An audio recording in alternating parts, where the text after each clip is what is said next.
কথা না বলি। জি জি, আমি সালাম দিয়ে শুরু করি। আসসালামু আলাইকুম ওয়া রাহমাতুল্লাহ।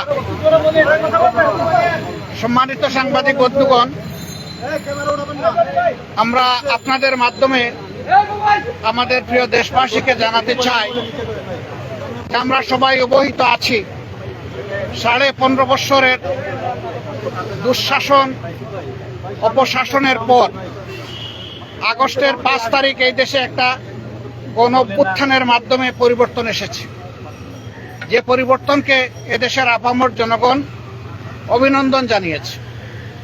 আমরা আরেকবার এই গণ অভ্যুত্থান যাদের নেতৃত্বে সংগঠিত হয়েছে, যারা জীবন দিয়েছেন, দেশে প্রবাসে যারা অংশগ্রহণ করেছেন, তাদের সকলকে দেশবাসীর পক্ষ থেকে, বিশেষভাবে আমাদের দলের পক্ষ থেকে অভিনন্দন এবং কৃতজ্ঞতা জ্ঞাপন করছি। এ সময় যারা নিহত হয়েছেন, আল্লাহ তাআলার দরবারে তাদের আত্মার মাগফিরাতের জন্য দোয়া করছি।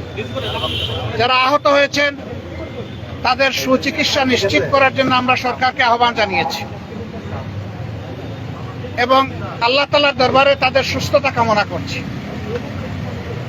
প্রিয় সাংবাদিক বন্ধুগণ, আপনারা জাতির বিবেক আর মিডিয়া জাতির দর্পণ, কিন্তু 15.5 বছর বিভিন্ন কারণে অনেকে তার বিবেক অনুযায়ী কাজ করতে পারেননি।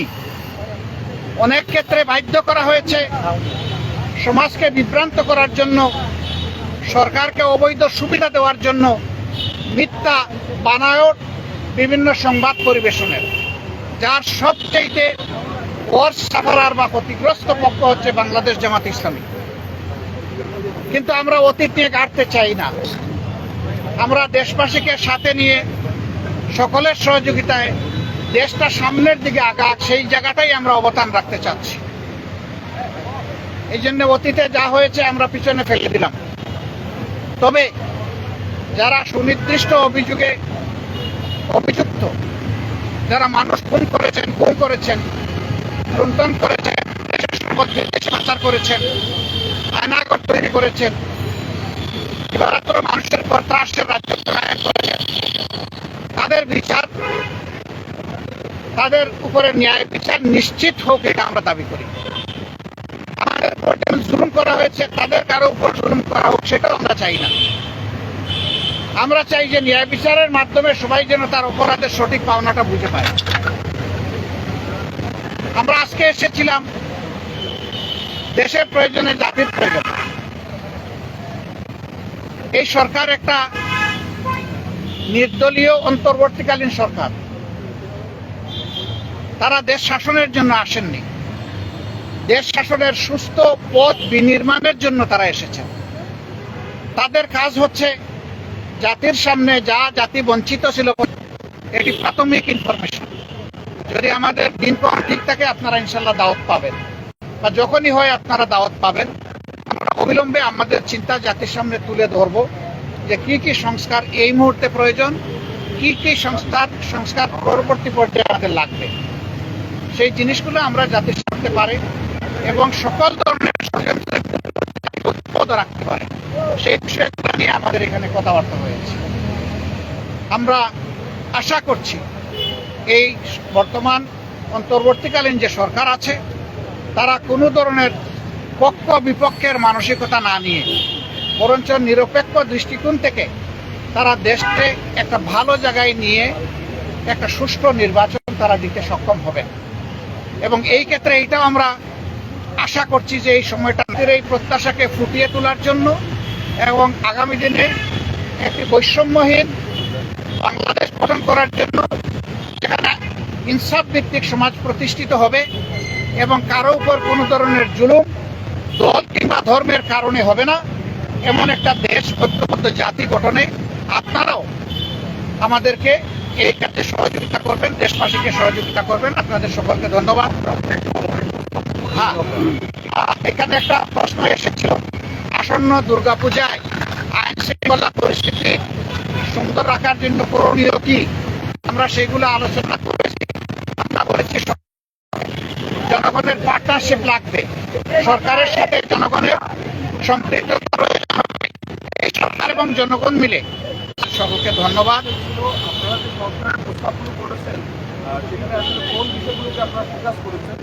সেই কথাটাই বলছিলাম যে বাদা ঝাঁপির মূল্য লক্ষ টাকা, খুলে দিলে দাম কমে যায়। ইনশাল্লাহ আমরা ঝাঁপির মুখ খুলবো আগামী 9 তারিখ।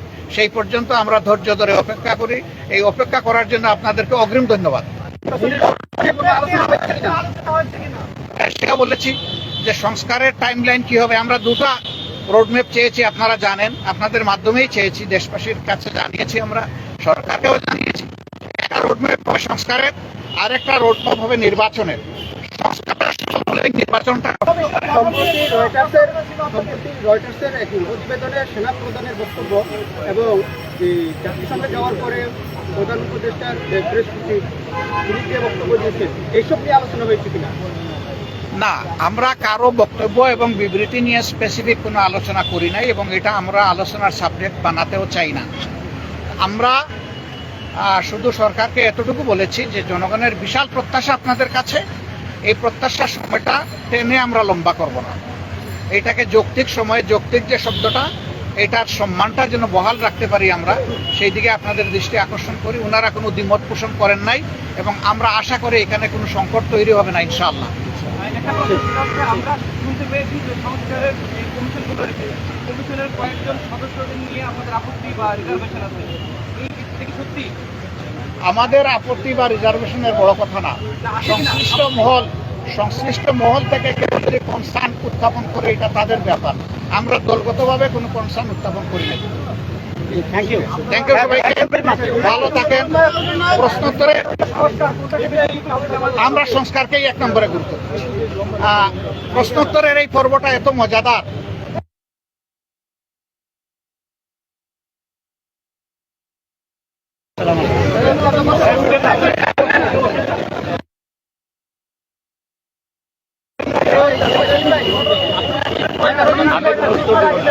জন ছিলেন, 13 জন।